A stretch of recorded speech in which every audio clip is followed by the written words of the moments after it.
पंजाब में कल से आढ़ती करेंगे हड़ताल। आढ़तियों ने सीएम कैप्टन अमरिंदर सिंह से मुलाकात के बाद लिया फैसला। केंद्र के सीधी अदायगी के फैसले के विरोध में लिया गया फैसला। मोहाली में अकाली दल कोर कमेटी की बैठक जारी। सुखबीर सिंह बादल की अध्यक्षता में हो रही बैठक में विधानसभा की रणनीति पर मंथन। केएमपी एक्सप्रेसवे को जाम करने के आंदोलन में शामिल होगा लाल किला हिंसा का आरोपी लक्का सिधाना। आज अपने साथियों के साथ पहुंचेगा दिल्ली। बड़ा सवाल, सिधाना को कब किया जाएगा गिरफ्तार। सीबीआई ने पंजाब के जीरकपुर में डीएसपी कार्यालय में दर्ज की एक मामले में निपटारे के लिए फंतासी खेल कंपनी के 50 लाख रुपए मांगने के आरोप में 2 लोगों को गिरफ्तार किया। बठिंडा में बीजेपी नेताओं ने बिहार से आए गेहूं के भरे ट्रक को दाना मंडी के पास रामबाग के नजदीक से पकड़ा। पंजाब बीजेपी नेता सुखपाल सिंह सरा ने कहा कि बहुत बड़ा घपला है। बिहार से सस्ते दामों पर लाकर बठिंडा में महंगे दामों पर बेचना था इसे, और इसकी निष्पक्ष जांच भी होनी चाहिए। जी पंजाब हरियाणा हिमाचल की खबर का बड़ा असर उस वक्त देखने को मिला जब ट्रैफिक की समस्या से जूझ रहे लोगों का हल निकालने के लिए मोगा ट्रैफिक पुलिस हरकत में आई। मोगा ट्रैफिक पुलिस की तरफ से बाजारों में दुकानदारों की तरफ से किए गए अवैध कब्जों को भी हटाया गया। केंद्रीय स्वास्थ्य मंत्री डॉक्टर हर्षवर्धन की ओर से पंजाब में कोरोना का प्रकोप बढ़ने के मामले पर किसान आंदोलन को जिम्मेदार ठहराने को लेकर किसानों में भारी गुस्सा, जिसके चलते मानसा में भारतीय किसान यूनियन डकौदा के नेतृत्व में रेलवे स्टेशन के बाहर प्रदर्शन किया गया। करनाल अनाज मंडी में गेहूं का तौल होगा या नहीं होगा, इसको लेकर असमंजस की स्थिति बनी हुई है, क्योंकि आढ़ती एसोसिएशन ने हड़ताल पर जाने का फैसला किया था। प्रशासन ने विकल्प निकाला, डिपो होल्डर्स को आढ़ती के टेम्पररी तौर पर लाइसेंस दे दिए जाए। वहीं शाम होते होते एक गुट से अपनी हड़ताल वापस लेते देखे गए। डीआईजी अशोक कुमार की बहाली। अनिल विज के भाई से विवाद के बाद हुए थे सस्पेंड। अशोक कुमार की बहाली वापस अंबाला रेंज में ही की गई है। गृह विभाग के मुख्य सचिव राजीव अरोड़ा ने जारी किया आदेश। कोविड-19 को लेकर बिलासपुर जिला स्वास्थ्य अधिकारी डॉक्टर परविंदर सिंह की अध्यक्षता में चारों ब्लॉक के बीएमओ और एमओ की ट्रॉमा सेंटर में हॉल में हुई बैठक में बढ़ रहे कोरोना के मामलों समेत 45 प्लस एज के लोगों की वैक्सीनेशन रिपोर्ट पर हुई चर्चा। मानसा में जिला प्रशासन ने समाज सेवी संस्थाओं के सहयोग से गुरुद्वारा सिंह सभा में कोरोना वैक्सीनेशन कैंप लगाया, जिसमें 45 वर्ष से अधिक उम्र के लोगों को कोविड का टीका लगाया गया। हरियाणा कांग्रेस के प्रदेश अध्यक्ष कुमारी शैलजा ने एक बार फिर बीजेपी को निशाने पर लिया। शैलजा ने बीजेपी के उस फैसले पर भी पलटवार किया जिसके तहत बीजेपी विरोध के बावजूद जनता के बीच जाने की बात कह रही है। खाद की बढ़ती कीमतें, कृषि कानूनों और गेहूं की सुचारू खरीद नहीं होने के मसले को लेकर इनेलो 12 अप्रैल को प्रदेश भर में जिला स्तरीय प्रदर्शन करेगी। अभय चौटाला ने सिरसा में इस बाबत जानकारी देते हुए कहा कि सरकार किसान हितैषी होने का दावा करती है, जबकि किसान आज सबसे ज्यादा दुखी हैं। यमुनानगर के गांव सुढोल में धोखाधड़ी के मामले में कोर्ट ने भगोड़े घोषित अशोक कुमार को पकड़ने गई पुलिस टीम पर उसके परिजनों ने किया हमला। शनतपुर साहिब के गांव मिठासर, मेहंदली और आसपास के गांव जंगलों में भयानक आग लगने का मामला सामने आया। आग बुझाने के लिए कोई भी फायर ब्रिगेड की गाड़ी नहीं पहुंच पाई और कई एकड़ जंगल जलकर तबाह।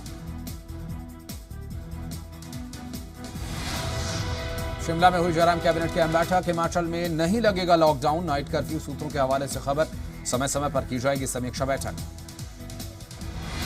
15 अप्रैल को मनाया जाएगा हिमाचल दिवस। मंडी में होगा राज्य स्तरीय कार्यक्रम। सीएम जयराम ठाकुर और मंत्री महेंद्र सिंह ठाकुर होंगे शामिल। 11 मंत्रियों की लिस्ट जारी। एनएसयूआई ने अपने स्थापना दिवस पर हमीरपुर जिला प्रशासन की तिरंगा यात्रा का तिरंगा भेंट किया और हमीरपुर में प्रशासन की ओर से बाल स्कूल मैदान में स्थापित करवाया गया था और 132 फीट ऊंचा तिरंगा, जहां बार बार तिरंगा फटने के बाद एनएसयूआई ने शुरू किया था मिशन तिरंगा। गुड़िया मामले में हाईकोर्ट में हुई सुनवाई। सीबीआई जांच से संतुष्ट नहीं गुड़िया के परिजन। सुप्रीम कोर्ट ने हाईकोर्ट को भेजा था मामला। हिमाचल के भरमौर से विधायक जियालाल कपूर ने कहा कि पांगी घाटी के जो कि लोग सड़क, बिजली और पानी जैसी मूलभूत समस्याओं से जूझते रहते थे, उनको अब इन मुश्किलों का सामना नहीं करना पड़ेगा। साथ ही उन्होंने बताया कि अपने विधायक निधि से 2 एम्बुलेंस दी हैं। एफएसएसएआई से शक्तिपीठ त्रिलोकपुर को मिला भोग प्रमाण पत्र। उत्तर भारत के शक्तिपीठों में से एक है माता बाला सुंदरी त्रिलोकपुर। खाद्य सुरक्षा प्राधिकरण से प्रसाद को 115 में से दिए गए 104 अंक। कोविड महामारी के दौरान नौकरी का विचार छोड़कर हमीरपुर के युवाओं ने स्ट्रॉबेरी की खेती करना समझा मुनासिब। इसका नतीजा ये रहा कि अब हमीरपुर के विकास नगर का रहने वाला 21 वर्षीय प्रकृत लखनपाल स्ट्रॉबेरी उगाकर खूब मुनाफा कमा रहा है। चंडीगढ़ में बदमाशों के हौसले बुलंद। सेक्टर 23D में महिला से रास्ता पूछने के बहाने दिन दहाड़े सोने की चेन छीनकर बदमाश हुए फरार। दोनों बदमाश बाइक पर आए थे, चेन लूटकर हुए फरार। हालांकि पूरी घटना सीसीटीवी कैमरे में हुई कैद। मोहाली फेज 4 में रहने वाले सुमन एक निजी स्कूल में पढ़ाती हैं। कोरोना से संक्रमित हो गई, लेकिन इसके बावजूद वे बच्चों को ऑनलाइन पढ़ा रही हैं। सुमन पिछले 15 साल से अध्यापन का कार्य कर रही हैं। पिछले साल ही सुमन की ओपन हार्ट सर्जरी हुई थी। देश पर छाया कोरोना महामारी का संकट। पिछले 5 दिन में चौथी बार एक्टिव केसेस की संख्या 1 लाख के पार। 24 घंटे में 780 लोगों की जान गई। एक्टिव केसेस की संख्या 9,75,000 के पार।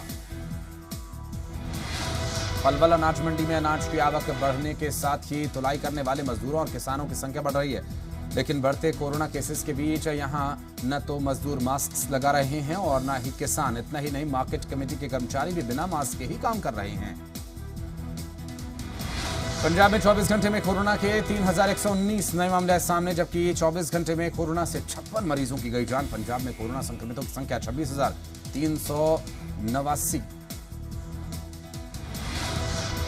हरियाणा में 24 घंटे में कोरोना के 2,872 नए मामले आए सामने, जबकि हरियाणा में कोरोना के सक्रिय मरीज 17,129 हैं। पंजाब में रोजाना तेजी से कोरोना के मरीजों की संख्या बढ़ रही है। राज्य सरकार की तरफ से प्रदेश में नाइट कर्फ्यू लगाया गया। अप्रैल महीने में होने वाली शादियां प्रभावित होने वाले मैरिज पैलेसेस और बैंड बाजे वाले खासे परेशान हैं। फाजिलका जिले में भी कोरोना पैर पसार रहा है। जिले में 300 से ज्यादा कोरोना के पॉजिटिव केसेस सामने आए। हालांकि वैक्सीन लगवाने वालों की संख्या लगातार बढ़ रही है। कोरोना महामारी में वैक्सीन पर तेजी से सियासत जारी। राहुल गांधी बोले, वैक्सीन की कमी है गंभीर समस्या, उत्सव नहीं। कल पीएम ने कहा था, जो लोग राजनीति कर रहे हैं उस पर वो कुछ नहीं कहना चाहते। देश में पिछले 5 दिन में चौथी बार एक्टिव केसेस की संख्या 1 लाख के पार। 1,31,878 नए केसेस। 24 घंटे में 780 लोगों की गई जान। देश में मरीजों के मिलने की रफ्तार भी बढ़कर 9.21% हुई। अब हर 100 लोगों में से 9 संक्रमित पाए जा रहे हैं। दिल्ली में पिछले 24 घंटे के अंदर 7,437 केसेस आए सामने। 42 लोगों की गई जान। दिल्ली में एक्टिव केसेस की संख्या 23,181 हुई। संपूर्ण लॉकडाउन के डर से दिल्ली मुंबई के मजदूरों का पलायन शुरू। फिलहाल कई राज्यों में वीकेंड नाइट कर्फ्यू और लॉकडाउन पर कुछ जगहों पर फुल लॉकडाउन भी। केरल के मुख्यमंत्री पिनराई विजयन भी कोरोना पॉजिटिव। पूर्व मुख्यमंत्री और कांग्रेस के वरिष्ठ नेता ओमान चांडी को भी corona. Islamic centre of India ने रमजान में कोविड प्रोटोकॉल को लेकर जारी किए दिशा निर्देश। कोरोना प्रोटोकॉल का अमल करने को कहा। मस्जिद में 100 से ज्यादा लोगों को नहीं आने की कही बात। शामली में कोरोना वैक्सीनेशन लगवाने के लिए पहुंची 3 बुजुर्ग महिलाओं को लगाया एंटी रेबीज का टीका। एक बुजुर्ग महिला की हालत बिगड़ी। डीएम ने जांच के बाद कार्रवाई की कही बात। पीएम मोदी ने किया ओडिशा इतिहास किताब के हिंदी अनुवाद का विमोचन। डॉक्टर हरे कृष्ण महताब के सबसे ज्यादा पसंद की जाने वाली किताब। पीएम मोदी ओडिशा देश को नेतृत्व करने वाला केंद्र बिंदु बता रहे हैं। पश्चिम बंगाल की मुख्यमंत्री ममता बनर्जी को चुनाव आयोग का एक और नोटिस। 28 मार्च को केंद्रीय बलों के जवानों के घेराव का दिया था बयान। कल सुबह 11 बजे तक मांगा है जवाब। कोलकाता में अमित शाह का दावा। कहा, बंगाल में 3 चरणों के चुनाव में 63 से 68 सीटों पर जीत हासिल करेगी बीजेपी। ज्ञान वापी मस्जिद मामले में एआईएमआईएम चीफ असदुद्दीन ओवैसी ने आदेश की वैधता पर उठाए सवाल। कहा, एक बार फिर इतिहास दोहराया जाएगा। जम्मू कश्मीर में सेना का ऑपरेशन ऑल आउट। शोपियां में 5 तो त्राल में 2 आतंकी ढेर। मुठभेड़ में 2 जवान घायल।